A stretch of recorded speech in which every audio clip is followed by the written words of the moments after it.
Como os irmãos sabem, nós temos início a uma nova série, sequência de exposições no Novo Testamento, na Epístola de Tiago. E eu peço que, por gentileza, os irmãos abram a Epístola de Tiago, capítulo 1. Veremos nessa noite os versículos 5 até o 12. Tiago, capítulo 1, versículos 5 ao 12.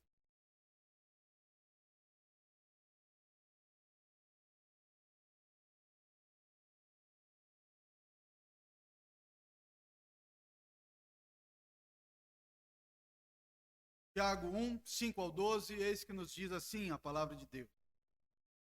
Se, porém, algum de vós necessita de sabedoria, peça a Deus, que a todos dá liberalmente, nada lhes impropera, e ser-lhe-á concedida. Peça, porém, com fé, em nada duvidando, pois o que duvida é semelhante à onda do mar, impelida e agitada pelo vento. Não suponha esse homem que alcançará do Senhor alguma coisa. Homem de ânimo dobre, inconstante em todos os seus caminhos. O irmão, porém, de condição humilde, glorie-se na sua dignidade, e o rico na sua insignificância, porque ele passará como a flor da erva, porque o sol se levanta com seu ardente calor, e a erva seca, e a sua flor cai, e desaparece a formosura do seu aspecto. Assim também se murchará o rico em seus caminhos. Bem-aventurado o homem que suporta com perseverança a aprovação, porque depois de ter sido aprovado, receberá a coroa da vida, a qual o Senhor prometeu aos que o amam. Vamos orar? Bondoso Deus, nós te agradecemos pela tua palavra e rogamos a ti a capacidade espiritual de entender a mensagem da tua palavra, aplicarmos ela na nossa vida, nos apegarmos como se a nossa existência dependesse da tua sagrada escritura. Eu peço que o Senhor console, fortaleça e instrua o teu povo nessa noite. Nós oramos assim em nome do Senhor Jesus Cristo. Amém.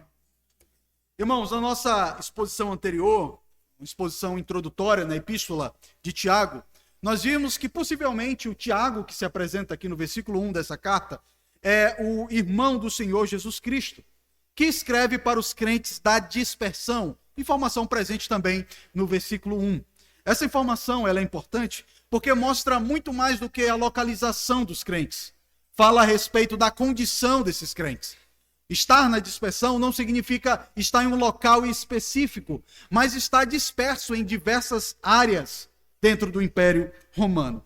E Tiago fala para os crentes que as tribulações haveriam de ter a possibilidade ou a consequência torná-los mais perseverantes. E eles então deveriam se alegrar em meio às tribulações, sabendo claramente que o motivo daquela tribulação seria o aperfeiçoamento espiritual de cada um deles. O que vimos é que uma bênção na vida do crente, até mesmo no meio da provação, porque é justamente em meio às provações que nós aprendemos a nos tornar perseverantes na nossa fé. Nos versículos 2 a 4, nós falamos sobre a soberania em meio às provações. Ou seja, como em meio às circunstâncias adversas que acontecem na nossa vida, nós somos fortalecidos e aquele mal redunda até mesmo no nosso bem, no fortalecimento da nossa fé. Mas o ponto é, ok, Tiago, eu entendi que em meio às provações, Deus é soberano e Ele está governando tudo para o meu próprio bem, para o meu amadurecimento na fé. Mas e eu? Eu faço o quê? É a famosa pergunta, e daí? Eu me porto como em meio a isso? Então, se nos versículos 2 a 4, Tiago fala sobre a soberania de Deus em todo o processo de provação, agora então, dos versículos 5 ao 12, ele fala sobre a nossa responsabilidade. Como nós devemos agir em meio às provações. Eles podiam se questionar sobre como caminhar em meio às diversas lutas que eles estavam passando, as quais nós já comentamos na última exposição, mas haveremos de retomar os pontos tratados anteriormente. E Tiago continua e nos mostra justamente isso, como viver em meio às provações. Então, se você quer um tema aí para a exposição, é basicamente esse. Como viver em meio às provações. Eu tenho 4 verdades, 4 lições trazidas por Tiago aqui nesse texto. Nosso método de exposição, como nós temos essa divisão bem clara no texto, eu vou fazer um pouco diferente. Os irmãos estão acostumados eu fazer toda a exposição do texto e no final fazer as 4 aplicações ou até mais. O meu objetivo, então, hoje vai ser um pouco diferente. Eu vou tratar de um ponto de como viver em minhas provações e no final desse ponto eu já vou trazer algumas aplicações, tá? Então as aplicações vão ser lançadas em meio à caminhada da nossa exposição. Pois então, como viver em meio às provações? Em primeiro lugar, versículo 5, Tiago nos mostra que nós vivemos em meio às provações buscando a sabedoria de Deus. Vejam comigo, por gentileza, o versículo 5, que diz o seguinte: se, porém, algum de vós necessita de sabedoria, peça a Deus, que a todos dá liberalmente e nada lhes impropera, e ser-lhe-á concedido. Queridos, observem bem a progressão do argumento de Tiago. É estranho, porque depois de ele falar de provação, parece que ele muda abruptamente de assunto e começa a falar de sabedoria. O texto de Tiago, eventualmente, parece desconexo, eu sei disso. Mas nós precisamos pegar o fio do argumento de Tiago para entendermos exatamente o que ele está falando. Na verdade, Tiago só conclui o assunto sobre provação no versículo 12. Veja como ele termina o versículo 12, falando de provação. E o que ele começa falando no versículo 2? Provação. Então, todo o conteúdo aí, todo o recheio entre o versículo 2 e o versículo 12 é falando como o crente vive em meio às provações. Então, diante disso, eu quero afirmar categoricamente que ele está falando ainda sobre provação. E ele fala: se, porém, algum de vós necessita de sabedoria. Esse se aqui, Tiago não está levantando uma hipótese, mas ele está consciente que os leitores dele precisavam de sabedoria. Por exemplo, os irmãos devem se lembrar do texto: se Deus é por nós, quem será contra nós? Mas o se ali não é condicional. É uma conclusão. Visto que Deus é por nós, quem será contra nós? Então, aqui nós podemos traduzir do mesmo jeito. Visto, porém, que nós necessitamos de sabedoria, sabedoria onde? Em meio às provações. Então, a conjunção aqui deve ser entendida dentro dessa perspectiva. Tiago mostra que em meio às provações, queridos, nós precisamos, acima de tudo, de ter sabedoria. Sabedoria aqui é mais do que apenas um conhecimento. É o uso correto do conhecimento. Conhecimento, todos nós sabemos o que é. Podemos conhecer bem a Bíblia, podemos saber versículos de cor, conhecer bem a teologia sistemática das Escrituras, mas a sabedoria é algo diferente. Diz respeito a saber aplicar aquela doutrina, aquele conhecimento que temos.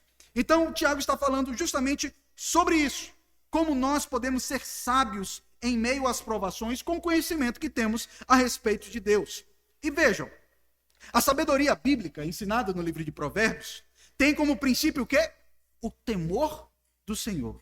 Dessa forma, eu posso afirmar categoricamente que só um crente pode ter a sabedoria descrita aqui. A sabedoria aqui não é a resiliência dos estoicos. Não é ser forte, não é ser firme, não é sobre isso. É sobre conhecer o verdadeiro evangelho, saber a doutrina da soberania de Deus, do governo de Deus, da bondade de Deus, e tudo isso se tornar minha vida. Vejam, Provérbios 8:35 afirma o seguinte: porque o que me acha o quê? A sabedoria, acha vida e alcança favor do Senhor. A sabedoria é um favor do Senhor. Além disso, Provérbio 2, versículos 6-8 diz: porque o Senhor dá sabedoria, e da sua boca vem a inteligência e o entendimento. Ele reserva a verdadeira sabedoria para os retos. É escudo para os que caminham na sinceridade. Guarda as veredas do juízo e conserva o caminho dos santos. Então, a natureza da sabedoria que Tiago está falando aqui não é uma sabedoria humana, mas é uma sabedoria promovida pelo conhecimento que temos das Sagradas Escrituras. E visto que o Senhor reserva a verdadeira sabedoria para os crentes, como devemos reagir? Tiago diz: peçam a ele. Se vocês sabem quem é que pode dar sabedoria a vocês em meio às provações, faça isso, peça a ele. Tiago fala: peça a Deus. Nós já falamos sobre a doutrina da oração aqui na nossa igreja, pelo menos em 2 oportunidades. E nós falamos que aquilo que deve ser o motivo da nossa oração, primeiro é aquilo que é lícito. Nós não podemos orar por nada que não seja lícito. Por exemplo, você diz: Senhor, me abençoa no assalto ao banco que eu vou fazer amanhã. Não dá. Você ora por aquilo que é lícito. Me abençoa amanhã no meu trabalho, para que dê tudo certo. abençoa a minha família. E nós oramos também por promessas da palavra de Deus. A palavra de Deus é marcada em diversos momentos por promessas que Deus dá. E justamente a sabedoria é uma das promessas que Deus dá através da palavra do Senhor. Nós podemos nos lembrar, queridos, de um servo de Deus, que em um momento ele orou pedindo a Deus sabedoria. E o que Deus fez? Prontamente atendeu. Com isso vemos que quando pedimos sabedoria a Deus, tal como nosso irmão Salomão fez, Deus prontamente concede. E é justamente isso que Tiago continua falando no versículo 5. Ele fala que Deus dá sabedoria a todos liberalmente e nada lhes impropera. Tiago aqui nos lembra quem é o Deus a quem nós pedimos sabedoria. É um Deus que tem prazer em dar sabedoria. Veja que maravilha. Você precisa de sabedoria. E Deus tem prazer em dar sabedoria aos seus servos. E ele dá não só pouca sabedoria, ele dá muita sabedoria. Ele é generoso em dar sabedoria em uma grande medida. Improperar aqui, queridos, é o mesmo que lançar no rosto. Deixe-me trazer um exemplo de como nós devemos entender esse improperar aqui. Os irmãos devem se lembrar, claro, da parábola do filho pródigo, que depois de ter feito diversas coisas erradas, ele voltou para o seu pai, pediu perdão, e em nenhum momento o seu pai lançou no rosto do seu filho todas as besteiras que ele fez. Né? Mas você é burro mesmo, né? Falei tanto para você, e você fez cabeçada. Não, ele não lança no rosto. E Deus não é o tipo de Deus que quando percebe a nossa falta de sabedoria diz: ô povo cabeçudo, é muita tolice, é muita estutice. Não, ele simplesmente dá, não lança no rosto e dá liberalmente, muito. Deus nos faz obter sabedoria sem que junto com isso venham impropérios ou reclamações. Pelo contrário, ele dá liberalmente e não joga na nossa cara a nossa deficiência. E por fim, finalzinho do versículo 5, Tiago diz: qual é o resultado de orarmos a Deus pedindo sabedoria? Ele diz: e ser-lhe-á concedido. Se você orar pedindo a Deus sabedoria em meio às provações, é uma promessa de Deus. E a promessa é: você vai ter sabedoria, vai ser concedida. E não vai ser pouca sabedoria, não. Vai ser muita sabedoria. E Deus não vai achar ruim de te dar sabedoria, não. Tá? Então, o Tiago mostra que quando reconhecemos a necessidade de sabedoria, pedimos a Deus. Peça a Deus, meu irmão. Queridos, essa aqui é a minha primeira aplicação diante daquilo que vimos inicialmente no texto. Ao passarmos por provações, podemos sim pedir a Deus o livramento. Mas esse não é o pedido essencial. O pedido essencial que devemos fazer em meio às provações é sabedoria. Peça a Deus. Claro, olhe como o Senhor Jesus Cristo: Pai, se possível, afaste de mim esse cálice, mas que seja feita a tua vontade. E a vontade de Deus, ela é feita até mesmo quando passamos por momentos difíceis. E aí nós precisamos da sabedoria do Senhor. Irmãos, Deus nos coloca nas provações. É o que ele fala nos versículos 2 até o 4. E tudo isso visando um fim proveitoso, a nossa perseverança, sermos aperfeiçoados. Precisamos mais do que apenas conhecer a doutrina, mas aprendermos a sabedoria de aplicar essa doutrina em meio às aflições. Nas provações, peçamos sabedoria a Deus, antes mesmo de pedirmos aos homens. Queridos, e eu preciso me deter um pouco nisso. Quantas vezes nós confiamos muito mais num conselho de alguém, até de alguém crente, do que simplesmente chegar diante de Deus orando, pedindo sabedoria. Eu não estou dizendo que você não pode chamar um presbítero, o pastor, e pedir um conselho em meio a uma decisão que você tem que tomar. Faça isso, nós estamos aqui para isso. Mas antes de pedir qualquer conselho a qualquer liderança da igreja, peça a Deus que você tenha sabedoria e que essa pessoa que vai lhe aconselhar tenha sabedoria também. Qual é o grande problema dos nossos dias? Você tem conselheiro para tudo que é lado. Às vezes nós confiamos em um terapeuta ímpio nos aconselhando. Confiamos na TV dizendo que nós devemos viver assim, em um filme, nas redes sociais. Todo mundo sabe o que é melhor para você do que você mesmo. Todo mundo acha que tem uma opinião. Mas se você não se voltar para a palavra de Deus, rogar ao Senhor, me dá sabedoria em meio às provações, você estará muito enrascado. E o meu conselho aqui, o chamado da palavra de Deus, é para que você chegue diante de Deus: Senhor, me dá sabedoria porque não está fácil. A luta é grande. mas que eu tenha sabedoria em meio a essa dificuldade. O texto continua. E nos versículos 6 a 8, o texto nos responde mais uma vez: como viver em meio às provações. A segunda coisa é orando com fé. Vejam comigo o versículo 6. Vejam, no versículo 5, Tiago mostra que devemos pedir sabedoria a Deus nas provações. Ok. Mas como nós devemos fazer esse pedido? Versículo 6, ele fala: peça, porém, com fé. Tiago aqui está mostrando que Deus não ouve qualquer oração, mas aquela que é fruto da fé na liberalidade do Senhor. Eu tenho fé que o Senhor vai me dar sabedoria. E o Senhor Jesus foi que nos ensinou esse princípio. Lá em Mateus 21 e 22, Jesus diz: Jesus, porém, lhes respondeu: em verdade vos digo que se tiverdes fé e não duvidardes, não somente fareis o que foi feito à figueira, mas até mesmo a este monte se disserdes: ergue-te e lança-te no mar, tal sucederá. E tudo quando perdides em oração, crendo, tendo fé, tendo convicção na liberalidade e na bondade de Deus, o que é que vai acontecer? Você vai receber. A oração com fé é algo tão importante que Tiago descreve aqui nessa sua epístola, que quando chega lá em Tiago 5, os versículos 14 a 15, ele mostra a oração da fé dos presbíteros em meio à cura de um enfermo. Os irmãos devem se lembrar desse texto. O texto diz: está alguém doente entre vós? Chame os presbíteros da igreja, e estes façam oração sobre ele, ungindo-os com óleo. Aí o pessoal diz: pronto, já sei. Chama o presbítero, a vasilhinha do óleo, não tem erro, vai dar tudo certo. E ele vai fazer tudo isso que é em nome do Senhor. Só que esquecem do versículo 15. O versículo 15 diz o seguinte: e a oração da fé salvará o enfermo. O importante é o óleo ou a oração da fé? É por isso que ele está falando: ore e ore com fé. A importância não é do óleo, é da oração da fé. É crendo que Deus vai agir. E o texto diz: e o Senhor o levantará, não é o presbítero.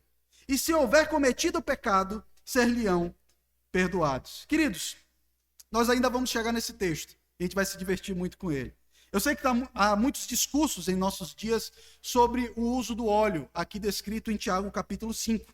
Eu entendo, já quero deixar previamente estabelecido aqui, que esse óleo descrito, ele é para fins terapêuticos, medicinais. Tá? Até recentemente tem sido vendido óleos, né, para a pessoa poder melhorar de saúde, enfim. Naquela época já existia esse tipo de conhecimento, de uso de óleos com fins terapêuticos. Então, a ideia é: se tem alguém doente no vosso meio, ore com fé e dê o medicamento para ele. E o que vai curar não é o medicamento, é a oração da fé. O centro desse procedimento é a oração da fé e não o óleo. Eu acho curioso que quando a gente compra atualmente uns kits para você levar a ceia em casa, não sei se você já viu esse tipo de kitzinho. Você tem um enfermo, você vai levar a ceia em casa, e tem alguns itens. Tem a vasilhinha para você pôr o pão, com um pratinho. Tem os cálices e tem um vasinho para você botar o óleo ali. Aquilo não é bíblico. Não é assim. A gente vai falar um pouco sobre isso. Continue acompanhando as nossas exposições de Tiago e nós vamos mergulhar melhor no que Tiago quis dizer aqui. Quando nós oramos, precisamos ter fé. E precisamos lembrar da definição de Hebreus 11:1. Ora, a fé é a certeza de coisas que se esperam, a convicção de fatos que não se veem. Por isso que Tiago diz que nós devemos orar com fé, e ele continua ainda no versículo 6. Em nada duvidando. Se por um lado a oração tem que ter a fé, isso quer dizer que ela não pode ter nenhum tipo de dúvida. A palavra duvidando aqui é o mesmo que ter incerteza interna no coração. O que tem dúvida é como aquele que oscila entre a fé e a incredulidade, entre crer e não crer. Tiago mostra o motivo pelo qual essa oração não pode ter dúvidas. Finalzinho aí do versículo 6.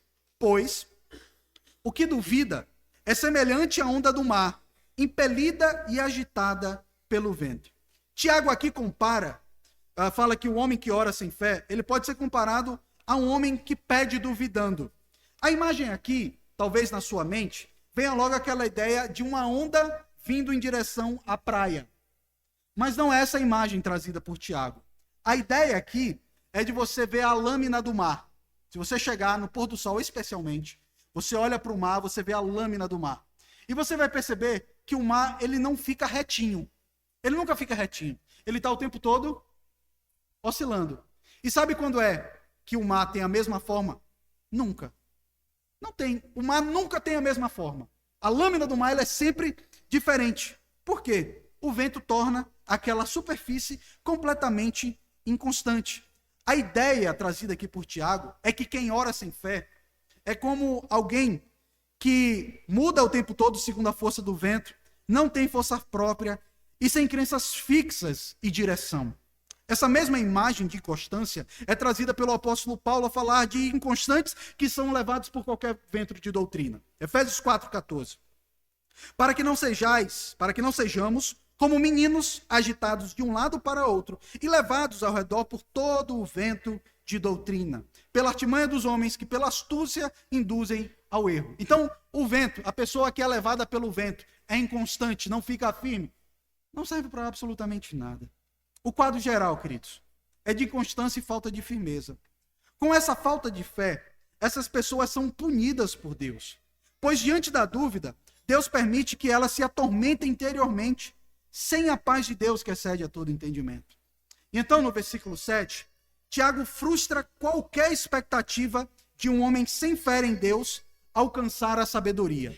Veja o que Tiago diz de maneira bem categórica. Não suponha esse homem que alcançará do Senhor alguma coisa. Que homem? O que ora sem fé. Não pense que você vai conseguir alguma coisa de Deus. Isso não se aplica apenas aos pedidos sobre sabedoria, tá? Mas pedidos por qualquer coisa. A pessoa inconstante não consegue nem sabedoria, nem absolutamente nada de Deus. E no versículo 8, Tiago fala, homem de ânimo dobre. No texto grego é, literalmente, um homem com duas almas. Ânimo dobre, no texto grego é duas almas, trazendo a ideia de uma pessoa que é dividido internamente. Talvez as melhores pessoas para entenderem o que eu vou falar agora sejam as crianças. Crianças, eu não sei se vocês ainda assistem o desenho do Pato Donald, do Pica-Pau. E vocês devem se lembrar que nesses desenhos, o Pica-Pau é meio antiético, né? O Pato Donald é melhor. Há algumas oportunidades em que o Pato Donald ele é meio estourado, né? Meio irritado. E tem um episódio que aparece um anjinho falando de um lado e um demôniozinho falando do outro. O anjinho está falando coisa boa e o demôniozinho falando coisa errada. É uma pessoa de ânimo dobre. Não sabe a quem escuta. Por dentro, ela é dividida. Assim, a pessoa que ora sem fé. Essa pessoa está dividida em duas opiniões. E esse tipo de gente não recebe absolutamente nada de Deus em meio às provações. E Tiago fala sobre essa pessoa de ânimo dobre, que ela é inconstante em todos os seus caminhos. Irmãos, essa pessoa inconstante nos seus caminhos, ao que Tiago está se referindo? Ela é inconstante espiritualmente. Ora, tem algum momento na vida que ela não ora e vive para si. Tem outro momento que ela é o crente mais crente do mundo, não falta um culto. Gente, eu já cansei de ver crente assim. Que pega 3 meses, é a pessoa mais crente do mundo. De reunião de SAF, até evento de criança, a culto, a batismo de boneca, inauguração de quebra-mola na frente da igreja, a pessoa não falta nada. É crente. Mas aí depois passa um tempo, esmorece. Não vou para a igreja. Não estou afim de ir hoje. Há uma pessoa de ânimo dobre, inconstante em todos os seus caminhos. É como uma criança que um vento de doutrina leva, ela não se firma na igreja, não amadurece nunca. Queridos, e como temos crentes assim, tá? Anos e anos na igreja, e você olha e você diz, tem muita idade, mas é uma criança espiritualmente. Não amadurece nada na fé. E essa é a imagem do homem que passa pela tribulação, ora ao Senhor, mas não tem fé na ação de Deus ao seu favor. Trazendo lições a respeito desse ponto, aqui o texto nos mostra claramente que nós devemos orar com fé em meio às tribulações. Lembre-se que foi o próprio Senhor que deu essa fé a você, e nós podemos fazer tal como aquele homem pedindo ao Senhor, Senhor, aumenta a minha fé. Eu tenho uma fé fraca, me fortalece. Deus quer de nós inteireza no coração nos momentos das provações. Não podemos ficar cocheando entre dois pensamentos. Lembram-se da fala de Elias, quando repreendeu Israel, lá em 1 Reis 18, 21? Então Elias se achegou ao povo e disse: até quando cocheareis entre dois pensamentos? Se o Senhor é Deus, siga ele. Se é Baal, siga-o. Porém o povo nada lhe respondeu.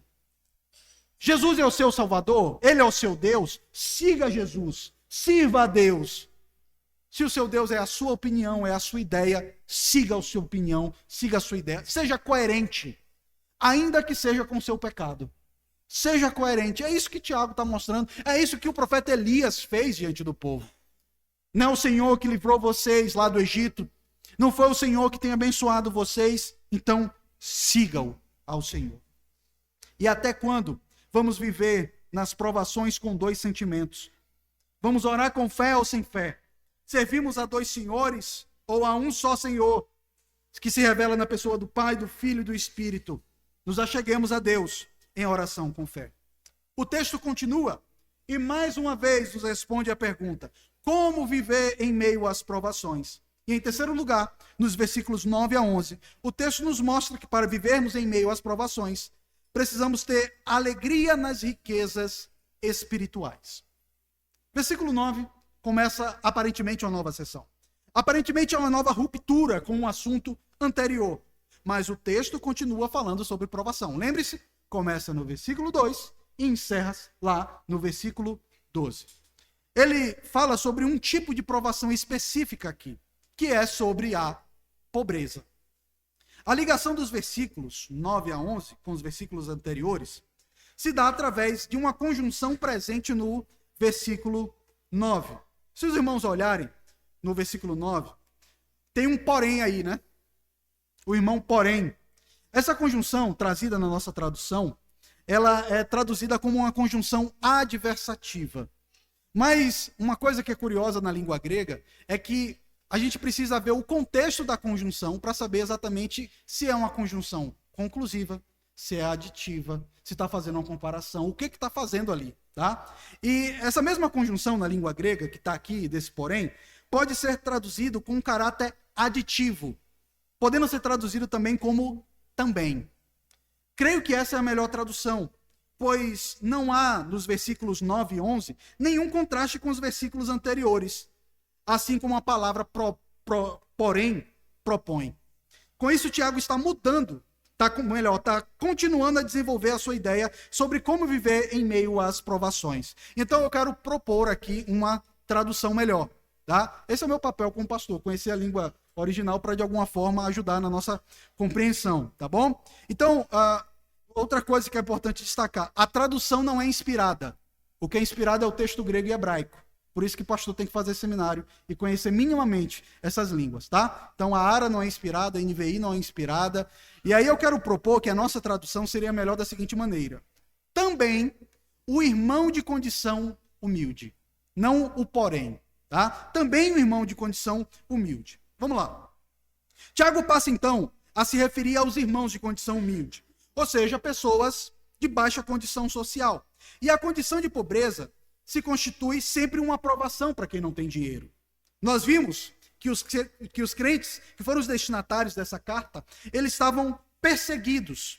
E, consequentemente, isso traz pobreza a eles. Esses irmãos, quando fugiram de Jerusalém, nós falamos na nossa primeira exposição que possivelmente os destinatários de Tiago eram judeus que viviam ali na região de Israel e foram dispersos dentro do Império Romano. E quando você foge correndo, a primeira coisa que você faz? Perder os seus bens. Perder tudo. E aí o que acontece? Você fica pobre. Tá? Então, aqui Tiago está falando de provação diante da condição daquele povo que vivia em pobreza. Tiago orienta então os crentes a se gloriarem na sua dignidade. O irmão, também o irmão de condição humilde, glorie-se na sua dignidade. Bem, a dignidade descrita aqui por Tiago não está vinculado a uma integridade moral neles. Ou então ele dizia assim, olha, sabe do que você deve se gloriar? Que você é um crente de verdade, que você não faz coisa errada, você não trai tua esposa. Não é sobre esse tipo de dignidade que Tiago está falando. Ele está falando em algo maior. A dignidade do crente é aquilo que Deus fez na vida dele. A dignidade daqueles crentes pobres era de natureza espiritual, se relacionava com a condição deles de serem filhos de Deus. Essa era a verdadeira condição deles. Como Tiago fala no capítulo 2, versículo 5. Ouvi, meus amados irmãos, não escolheu Deus os que para o mundo são pobres, para serem ricos em fé e herdeiros do reino que ele prometeu aos que o amam. Então, qual é a dignidade do crente? Em primeiro lugar, Deus o escolheu. Segundo lugar, eles são ricos em fé. Terceiro lugar, eles são herdeiros do reino. Para que dignidade maior do que essa? É por isso que Tiago diz: você quer se gloriar sendo um crente sem condição financeira? Se glorie na dignidade que Deus lhe deu. Essa riqueza que tornava eles dignos não tinha uma aparência externa. Não fazia com que eles vestissem roupas chiques, roupas caras, mas era uma gloriosa realidade. Em nenhum momento os crentes pobres são incentivados a buscar a exaltação humana ou material. Aqui trazendo uma ideia completamente diferente daquilo que a teologia da prosperidade ensina. Por outro lado, esse texto também não está apoiando o conformismo com a pobreza. Eu estou pobre aqui, mas é assim, né, pastor? Eu não vou trabalhar muito não vou me esforçar, eu já tenho um pouco, já sou digno em Cristo, tá? Não é sobre isso o texto, tá? Dignidade do crente está acima de tudo em pertencer ao Senhor. Versículo 10, o texto continua, e Tiago se refere a outro grupo de pessoas. Se no versículo 9 ele falou a respeito dos pobres, agora então no versículo 10 ele fala e o rico. Ele mostra assim um contraste entre esses dois grupos de pessoas, pessoas ricas e pessoas pobres. Ok. A grande questão aqui é saber se esses ricos descritos são crentes ou descrentes. Agora aqui a gente precisa entender exatamente o que ele está falando. Poderíamos analisar tanto argumentos que defendem que eles são crentes, como argumentos também que esses ricos são descrentes. Mas eu entendo aqui, eu não vou gastar boa parte da minha exposição só tratando sobre as variantes de interpretação aqui, mas eu entendo que os ricos descritos nesse texto, eles são descrentes. Primeiro, Tiago não se refere a eles como irmãos em nenhuma parte da epístola, diferente dos pobres. No versículo 9 ele diz o quê? O irmão pobre. E quando ele fala do rico, ele só fala o rico. Então ele não diz que é o irmão. Naturalmente ele usaria a mesma expressão. O irmão rico e o irmão pobre, mas ele não usa. Em segundo lugar, as atitudes dos ricos e os castigos sobre eles, que estão presentes aqui em toda a carta, se harmonizam com a condição de ímpios. Acompanhe comigo, se você está com a sua Bíblia aberta, abra aí em Tiago 2, versículos 6 a 7. E isso é importante, isso aqui que eu estou falando vai nos ajudar a interpretar todo o resto da carta, tá? Se você perder essa explicação aqui, em outros momentos você vai ficar meio que voando porque eu estou usando essa explicação. Tiago 2, versículos 6 a 7, é dito o seguinte: entretanto, vós outros menosprezastes o pobre. Não são os ricos que vos oprimem, e não são eles que vos arrastam para tribunais? Não são eles os ricos que blasfemam um bom nome que sobre vós foi invocado? Como que um rico blasfema o nome de Cristo? Não tem como ser crente. Esses ricos aqui são descritos como opressores de crentes e blasfemam o nome do Senhor Jesus Cristo.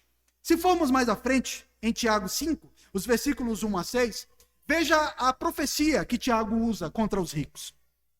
Atendei agora, ricos, chorai lamentando, por causa das vossas desventuras que vos sobrevirão.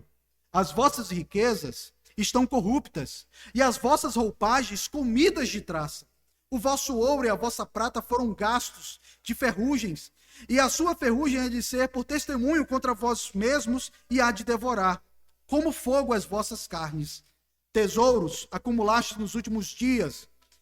Eis que o salário dos trabalhadores que ceifaram os vossos campos e que por vós foi retido com fraude, está clamando. E os clamores dos ceifeiros penetram até os ouvidos do Senhor dos Exércitos. Tendes vivido regaladamente sobre a terra. Tendes vivido dos prazeres. Tendes engordado o vosso coração em dia de matança. E tendes condenado e matado o justo, sem que ele vos faça resistência. Não tem como o rico aqui na carta de Tiago ser um crente. Tiago diz que eles devem chorar, que eles têm riquezas corruptas e que eles vivem de acordo com os prazeres da terra.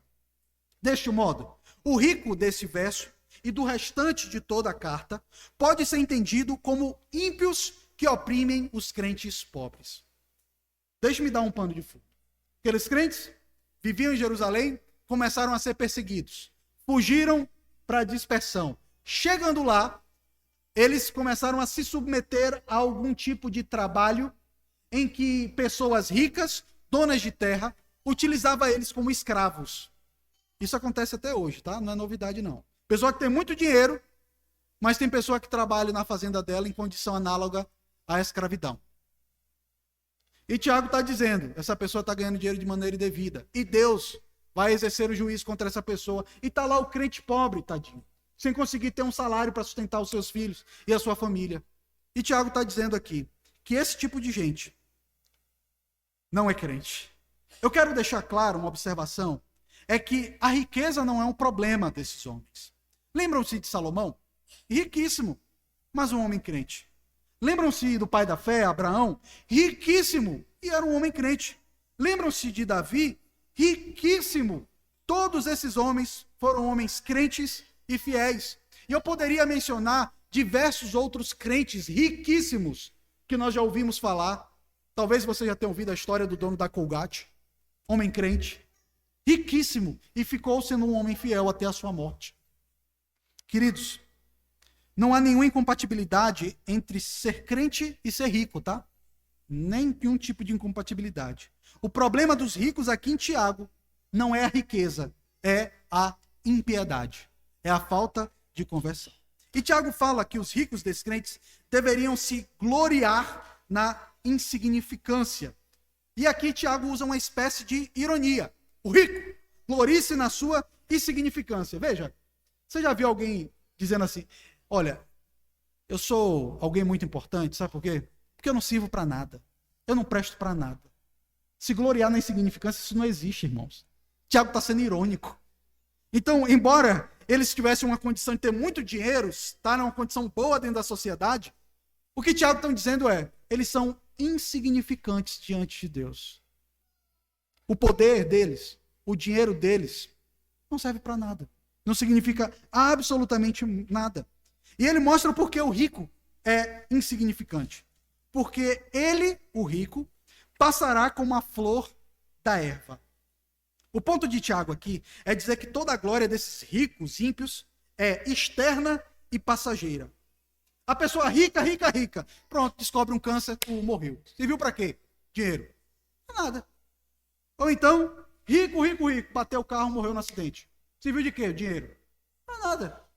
Então esses ricos, eles oprimiam os crentes. Então Tiago lembra para aqueles irmãos pobres da transitoriedade da vida dos homens ricos e que eles um dia haveriam de parar de padecer na mão daquelas pessoas perversas. E aí no versículo 11, Tiago usa uma ilustração de como esse rico haverá de sumir. Ele diz, porque o sol se levanta com seu ardente calor. Aqui Tiago compara o rico, descrente, a uma erva que é destruída pelo calor do sol. Ele começa falando do sol. E o que acontece com essa erva que é castigada pelo calor do sol? O texto continua no versículo 11. A erva seca e a sua flor cai. E desaparece a formosura do seu aspecto. Agora, ele começa a descrever o desaparecimento progressivo da formosura dessa flor. Ele fala que depois do sol, a erva seca. Você já viu? Plantinha tão bonitinha. Você recebeu, minha irmã, aquela flor bonita do seu marido, né? Vamos dar uma florzinha aí, pessoal. E aquela flor simplesmente ela seca. E o que acontece? Quando você vê, ela está caída. Não é isso? Em cima da mesa. E fica feio. Não é isso? Não fica feio? Fedendo a podre. E ele diz, desaparece a formosura do seu aspecto. E ele está dizendo que o ímpio, que estava oprimindo os crentes, era assim. Desaparece, apodrece, rapidinho, quando você menos espera. Dessa mesma forma, de como a flor da erva é destruída, assim também será destruído o rico descrente. Ele diz no final do versículo 11, assim também se murchará o rico em seus caminhos. Assim como o Senhor envia o sol que destrói a flor da erva, ele também enviará o dia do juízo. Lembram-se que o dia do Senhor é comparado como uma grande fornalha pelo profeta Malaquias? Que Cristo é descrito como o sol da justiça? Trazendo justamente essa ideia que quando o sol vem, todo o poder e vigor daqueles homens se esvai. E o motivo para isso, mais uma vez, não é a riqueza deles, mas o fato de serem ímpios, arrogantes e de não terem o temor de Deus no seu coração. Lições que nós podemos trazer aqui para nós, diante daquilo que vimos nessa terceira sessão da nossa exposição, é que, meu irmão, a pobreza ou a limitação financeira pode ser uma provação que você passa por elas. Mas lembre-se daquilo que a palavra de Deus diz. Se você é um crente, você é uma pessoa extremamente rica. Não tem ninguém mais rico do que o crente. A riqueza do crente não está na sua conta bancária, mas a riqueza do crente está no seu status diante de Deus. Nós, crentes, podemos ser pobres ou ricos, mas o nosso tesouro está nos céus. Lembra-se que nós cantamos? Lá está o nosso tesouro, lá onde não há choro, onde todos cantaremos juntos, hinos de louvor. De fato, o nosso tesouro está lá. E nós podemos nos alegrar, pois não seremos destruídos junto com os ímpios, mas seremos glorificados em Cristo. E talvez você esteja aqui nessa noite, não serve o Senhor Jesus, e tem muitos bens materiais nesse mundo, e pensa que é importante por causa disso. Você acha que é importante porque tem um doutorado? Você acha que é importante porque tem uma conta bancária, tem Bitcoin? Eu sou mega descolado porque eu tenho isso tudo. Para você, o que Jesus diz está lá em Lucas 12, 20 e 21. Louco, esta noite te pedirão a tua alma, e o que tens preparado, para quem será? Assim é o que entesoura para si mesmo e não é rico para com Deus. A sua insignificância pode lhe ser apresentada a qualquer momento. Por isso, então, se arrependa dos seus pecados e nessa noite ganhe a maior riqueza que um homem pode ter. E a nossa maior riqueza tem nome. Nossa maior riqueza é o Senhor Jesus Cristo. E você, que é pobre e não é crente, ganhe em Cristo a salvação da sua alma e a verdadeira riqueza que torna o homem próspero de fato. E nas provações nós devemos lembrar que a maior riqueza é a riqueza espiritual de ser um escravo, um servo do Senhor Jesus Cristo. O texto continua e pela quarta e última vez nos responde a pergunta: como viver em meio às provações? Versículo 12 diz que nós vivemos em meio às provações com a esperança da glória eterna. Versículo 12, Tiago mostra um contraste. Vejam, versículo 11, ele descreveu a formosura momentânea dos ímpios. É isso que ele está falando. O ímpio rico, ele vai passar com o tempo, rapidinho. Mas o crente, no versículo 12, ele tem a glória eterna prometida. Enquanto que os ricos ímpios vão desvanecer, os crentes que passavam por provações deveriam ter a esperança na coroa gloriosa. Vejam comigo o versículo 12. Bem-aventurado o homem que suporta com perseverança a provação. Veja então como aqui o versículo 12 encerra o que ele começou no versículo 2. Porque ele fala de suportar com perseverança, que a tribulação produz perseverança. E no versículo 12 ele diz de uma pessoa que é feliz porque ela é perseverante em meio à provação. Conseguem perceber? Como há uma unidade aqui, então Tiago não está só jogando palavras soltas, mas está com uma construção de um argumento linear. Então, Tiago fala que essa pessoa é um bem-aventurado. Aqui nos lembramos de Mateus 5, Sermão da Montanha, onde falamos das bem-aventuranças. E aqui o bem-aventurado é aquele que suporta com perseverança a provação. Essa ideia nos remete claramente àquilo que ele falou. Meus irmãos, tende por motivo de toda alegria o passar por várias provações, sabendo que a provação da vossa fé, uma vez confirmada, produz perseverança. E então ele conclui, versículo 12. Depois de ter sido aprovado, essa pessoa que foi provada, receberá a coroa da vida, a qual o Senhor prometeu aos que o amam. A recompensa dessa aprovação aqui é descrito como uma coroa da vida, a qual o Senhor prometeu aos que o amam. A palavra coroa aqui pode nos remeter a uma coroa real. Você pode pensar, né? Você é um príncipe, uma princesa, e aí Deus vai colocar uma coroa bem bonita na sua cabeça. Mas não é sobre esse tipo de coroa que Tiago está falando aqui. A coroa citada pode ser comparada com a coroa de louros que é dada a um atleta vencedor. O que simboliza aquela coroa? Simboliza um prêmio de alguém que suportou uma grande luta. Você já viu aqueles caras correndo uma maratona? É desesperador, porque quando vai chegando no final da competição, você vê o rosto da pessoa desfigurada. Ela já corre torta, mas ela continua correndo, porque ela quer a coroa dela. Ela quer a coroa.